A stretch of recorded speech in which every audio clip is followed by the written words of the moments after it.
Ellsworth was established in 1867 when the Union Railroad completed laying down its tracks.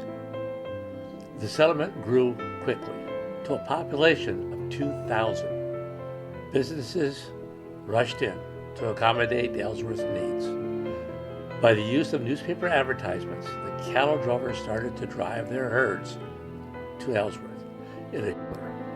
Sheriff Wood, the county sheriff. The town had its problems. When the cattlemen made their pilgrimage to Ellsworth, the population doubled. There was 1,500 drovers, plus the gamblers, the whores, the gunslingers, the business owners, and opportunists that converged. Ellsworth alone had 30 saloons. 5 men were playing cards in the Joe Brennan saloon. An argument broke out. Sheriff Wood decided to calm down the potential gunfighters himself. He and the Thompsons were, after all, on friendly terms. The Thompsons had set up shop running poker games at Brennan's saloon. Whitney did just that, settled them down, and bought them all 5 a drink. He left, but did not get far. The front door of the saloon bursted open. Billy had a shotgun and could barely walk, let alone stand. He was challenging the other men. Whitney came back over. The shotgun was pointed in his direction, and Whitney asked Billy repeatedly to please put the weapon down. Billy did not. Suddenly, Billy started to swallow or slip, and all we could hear was a shotgun blast.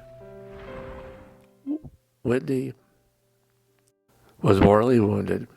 He called out for his wife, then collapsed in a slow, painful death that would take over the course of 2 days. Ben called out to his brother, "For Christ's sake, Billy, get out of town." He took the shotgun away and had his brother mount his horse. Billy took his time, left quietly. Meanwhile, Ben was challenging the town to come out and fight him. He was holding down the town at bay so his brother could escape. Behind him, there was a bunch of Texas drover friends, all ready to help. Happy Jack tried to sneak up and shoot Ben, but was seen. Ben took a shot of him with his rifle. The bullet missed. Finally, policeman Ed Hogue made the arrest after Ben Thompson laid down his arms. There was hell to pay for the death of Sheriff Whitney. Cad Pierce offered a $1,000 bounty to round up the town police force. His intent was to kill them both. He was a rancher from Texas and well respected. The day after he put out word about this offer, Cad Pierce was shot and killed by Ed Crawford, the town's chief of police. The following day, Neil Kane, another member of the card game, was chased out of town by all 3 deputies. Happy Jack Morrico was fired for his involvement in the initial fiasco. 2 months later, he was gunned down by newly appointed policeman Charlie Brown. Happy Jack failed to follow orders to disarm himself and died for it. Policeman Ed Hogue, who arrested Ben, was under dire threats of death by Texas drovers. He packed up and left town, never to be heard of. The town formed a vigilante group, actively went after the Texas cowhands. Notes went out, "Get out of town or else."